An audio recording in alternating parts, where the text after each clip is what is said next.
काय गाणी हा वास कसला सुटलाय? मांसाचे तुकडे टाकले होते त्यांनी घराच्या बाहेर. मी आले तेव्हा पाहिलं, इथे दारापाशी रक्त होतं.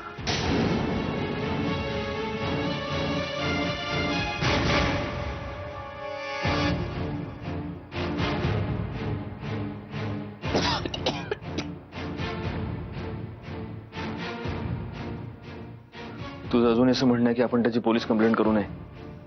हो, कारण त्यांनी काहीच होणार नाही. तो सुटेल कसा इथे. तर प्लीज जाऊ दे इथून. I beg of you.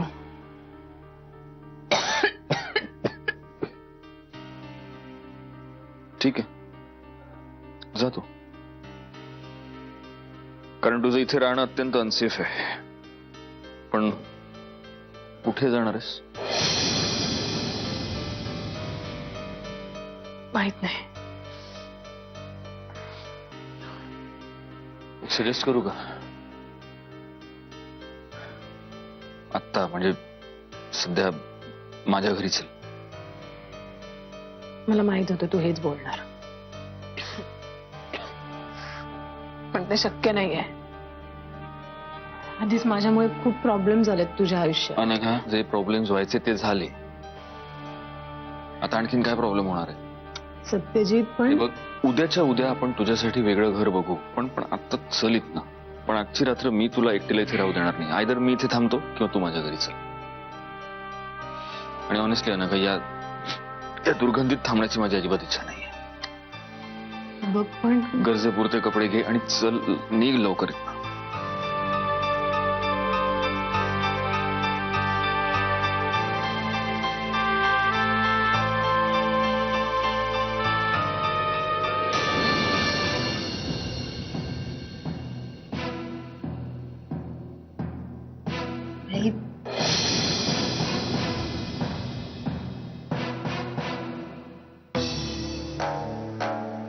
Satya जाताना सांगून गेला नेत्राला या घरामध्ये सोन्याचा मान मिळायला पाहिजे म्हणून. असा ठरवून मान देता येतो, प्रेम नाही.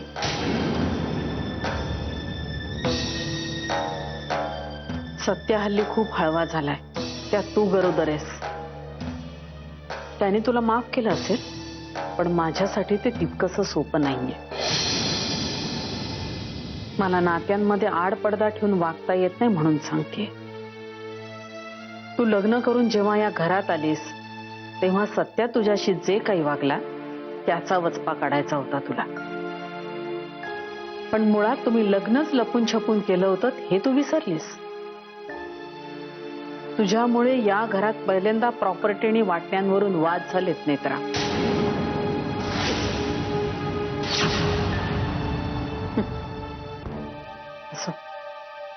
जुनं लाकूड उगाळत बसण्यात काहीच अर्थ नसतो.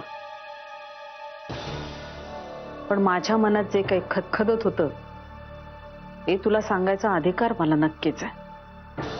होय, तुम्ही बोलताय ते बरोबर आहे.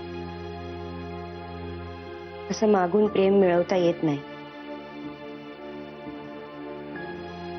मला माझ्या आयुष्यात कधीच प्रेम मिळालं नाही. त्यामुळे या घरातल्या माणसांच्या प्रेमाची किंमत नाही कळली मला. फक्त माझं एकच मागणं आहे तुमच्याकडे. मी खूप चुका केल्यात, पण प्लीज त्याची शिक्षा माझ्या होणाऱ्या बाळाला देऊ नका. ते एका नालायक आईच्या पोटी जन्माला येतंय, ही त्याची चूक नाही ना.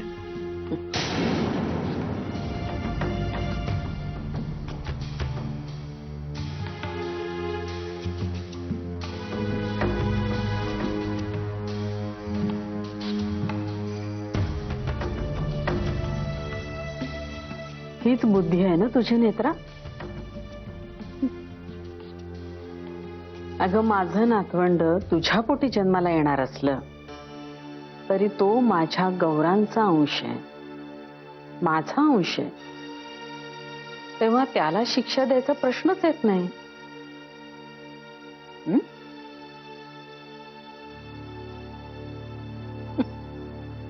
आई, मला थोडंसं बोलायचं होतं प्रियाबद्दल. जे बोलायचं होतं ते बोलून झालंय माझं. आता यावर मला आणखीन चर्चा नकोय. पण आई,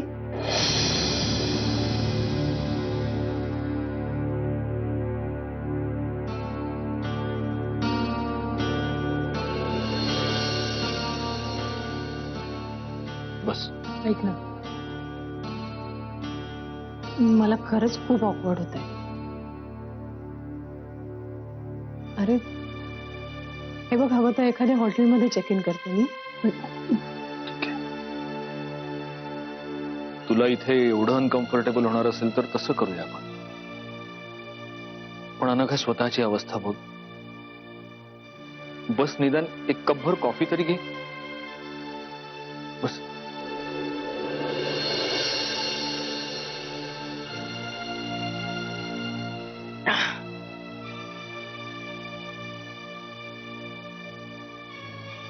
आर यू ओके? वासाने खूप भणभणत आहे माझा. कळ्या येतात कपाळातून. ऐक, कॉफीचं राहू दे, मला एक गोळी दे. गोळी घेते आणि निघते. कसं आहे सत्यजित, तुझ्या माझ्या नात्याबद्दल तुझ्या आईला प्रॉब्लेम आहेच. तू उगाच त्या ना. अनघा, मी बोललोय आईशी. या इथे अनघा जिथे राहते तिथे एक मेजर प्रॉब्लेम झाले आहे. तिला रातोरात तिचं घर सोडावं लागलंय.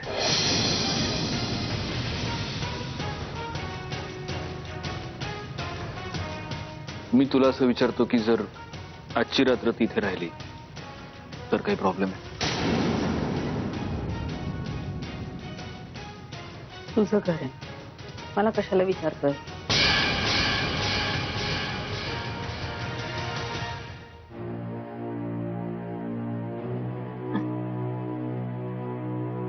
सत्यजित, मी काय म्हणते,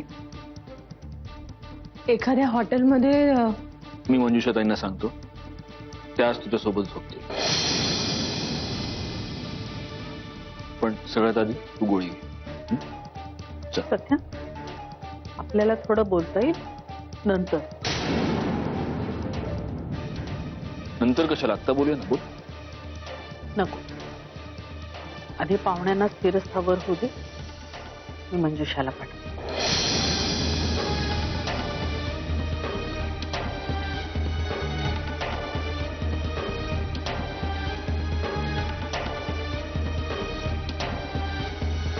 ही माझ्यासाठी किती एम्बॅरेसिंग आहे कळतंय का तुला? मला एकच गोष्ट कळते अनघा, कर नाही त्याला डर कशाला. लोकांच्या मनात गैरसमज आहेत म्हणून मी मित्र म्हणून माझ्या कर्तव्यात कमी का पडायचं? चल, सगळ्यात आधी तुझ्या घराची सोय करायला पाहिजे. बस बस बस मंजुषा ताई, बस.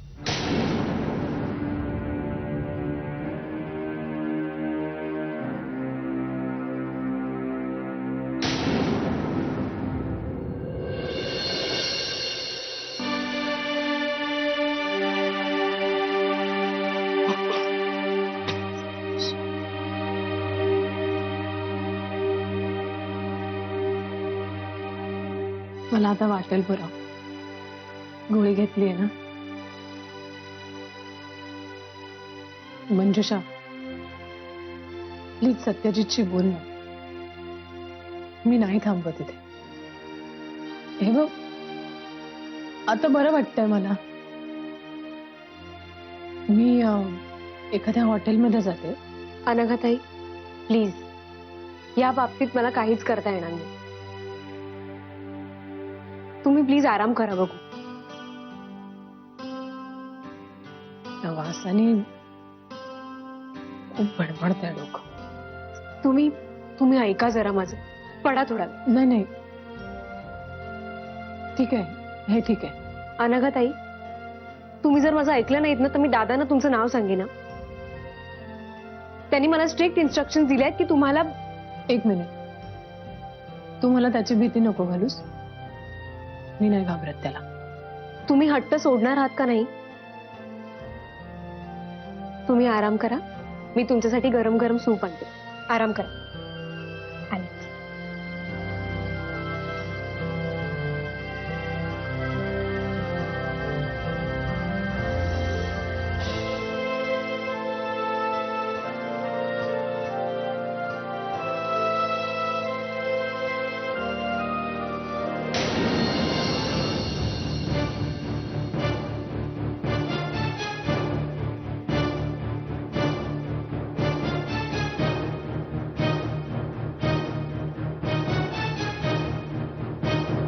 मंजिरी वहिनी, तुम्ही कशात मंजुषाताई? मी बरी आहे. तुम्ही?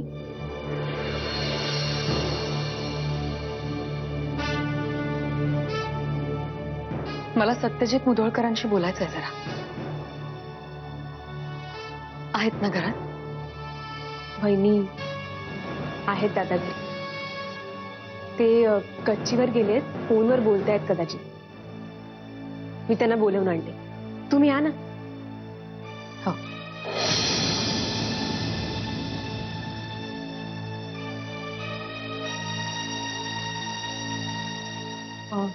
मंजिरी वहिनी, तुम्ही बसा, मी आलेच. वहिनी बसा ना. हा, मला ते शुभ्राचे कपडे घ्यायचे होते. बरं, तुम्ही शालिनी मावशींच्या रूम मध्ये बसता का? नाही, नको. ज्या कामासाठी आले तेच करते. घरातले बाकी कोणी दिसत नाहीयेत. वहिनी सगळे घरातच आहेत. मी दादांना बोलवून आणते. हं?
मावशी, सत्यजित दादांना पाहिलं का कुठे?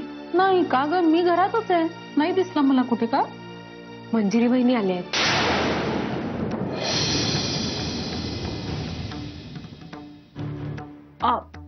अगं ती अनघा आहे ना ती. हो ना, मी आत्ताच अनघाताईंना औषधं देऊन आले. मला असं वाटतं त्यांचा डोळा लागला असेल. सत्यजित दादा फोनवर बोलता बोलता बाहेर निघून गेले. मला वाटतं ते गच्चीत गेले असतील म्हणून मी तिथेही जाऊन शोधून आले, पण ते नाही येत वरती. मंजिरी वहिनींना कळलं तर उगाच परत त्यांच्या मनात गैरसमज निर्माण होतील. नक्की गैरसमजच का? हो मावशी, मावशी, या एका गोष्टीवर माझा विश्वास आहे. सत्यजित दादा आणि अनघाताईंमध्ये तसं काहीच नाहीये जसं तुम्हाला वाटतंय. आता ह्या क्षणी मला काय वाटतं त्याच्यापेक्षा मंजिराला काय वाटेल याची चिंता करायची गरज आहे. तू फोन लाव सत्यजित, फोन लाव. केला मी ट्राय मावशी, खूप वेळा, पण त्यांचा फोन सारखा बिझीच येतोय.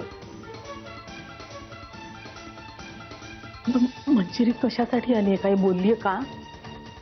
त्यांनी मला फक्त एवढंच सांगितलं की त्यांचं सत्यजित दादांकडे काहीतरी काम आहे.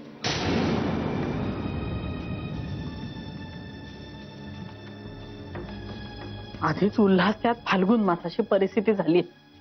मंजिरीने जर त्या बाईला तिथे बघितलं ना तर प्रत्यक्ष देवाला खाली यावं लागेल तिची समजूत काढायला. तू असं कर, तू पार्किंग मध्ये वगैरे बघ, सत्यजित फोनवर बोलत उभे का कुठे का. आली जा.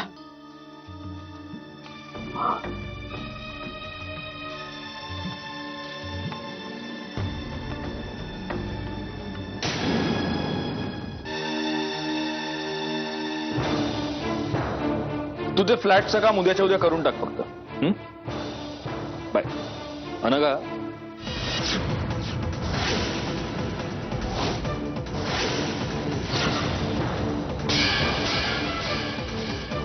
मंजिरी, तू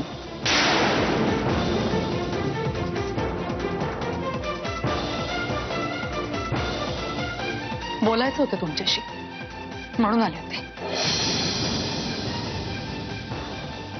मंजिरी, आणि हो, सॉरी फोन न करून आल्याबद्दल. नाहीतर इतर गोष्टींची निदान व्यवस्था तरी करता आली असती तुम्हाला. नाही मंजिरी, तुझा गैरसमज होतोय. मला कंटाळा आला आता या वाक्याचा. अगं अनघा इथे आहे कारण प्रत्येक गोष्टीसाठी कारण असतात ना तुमच्याकडे. मला आता कुठलंही कारण ऐकायचं नाही.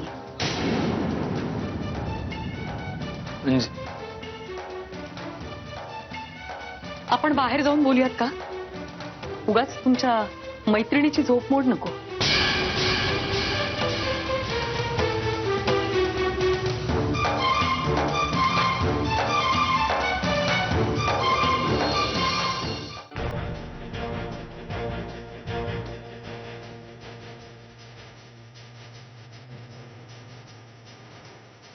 काहीतरी बोलायचं होतं तुला.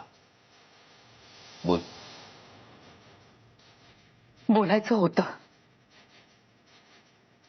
पण आता ते बोलण्यात काही पॉइंट आहे असं खरंच नाही वाटत मला. त्यापेक्षा निघते मी. तू केव्हा आलीस? झाला थोडा वेळ. कशात तुम्ही आई? नाहीये बरी. तुझ्याशिवाय, शुभ्राशिवाय नाहीये मी बरी.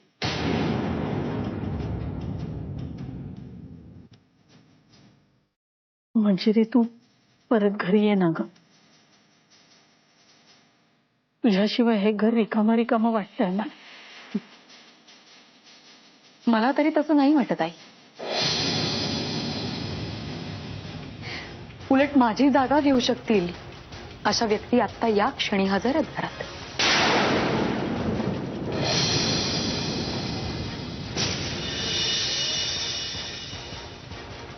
आई, तू तरी सांगेल ना. तुझा माझ्यावर नाहीये ना विश्वास, नको ठेवूस, नाही तर आईवर तरी ठेवशील. आई सांग ना अनघा इथे काय आहे. अगं तिच्या घरी प्रॉब्लेम झाला आहे थोडा, आणि तिची तब्येत पण बरी नाहीये, म्हणून ती आली आहे इथे. आई, ती बाई इथे का आहे हे तुम्हाला सुद्धा धड सांगण्याची तसदी घेतली नाहीये तुमच्या मुलाने. अगं नाही, मी खरंच सांगतेय तुला.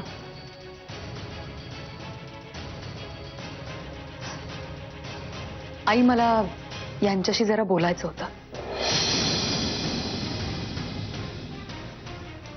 खरं तर त्याचसाठी आले होते मी इथे. तेव्हा तुम्ही प्लीज. हो बोला तुम्ही.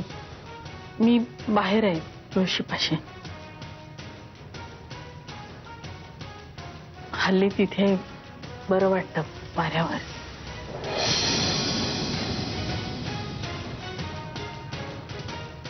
मंजिरी, तू नाहीयेस तर ती तुळस सुद्धा कोमेजत चालली.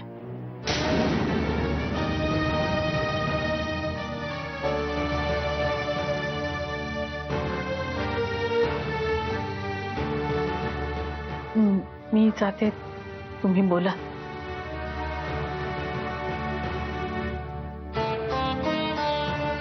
मला फक्त माझी सून या घरात परत यायला हवी.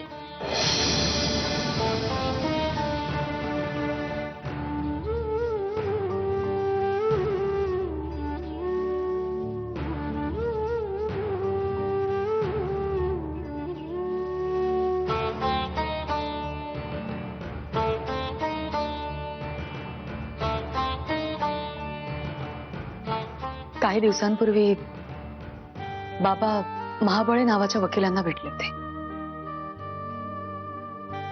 माझ्या बाबांची इच्छा आहे की मी तुमच्यापासून लवकरात लवकर घटस्फोट घ्यावा.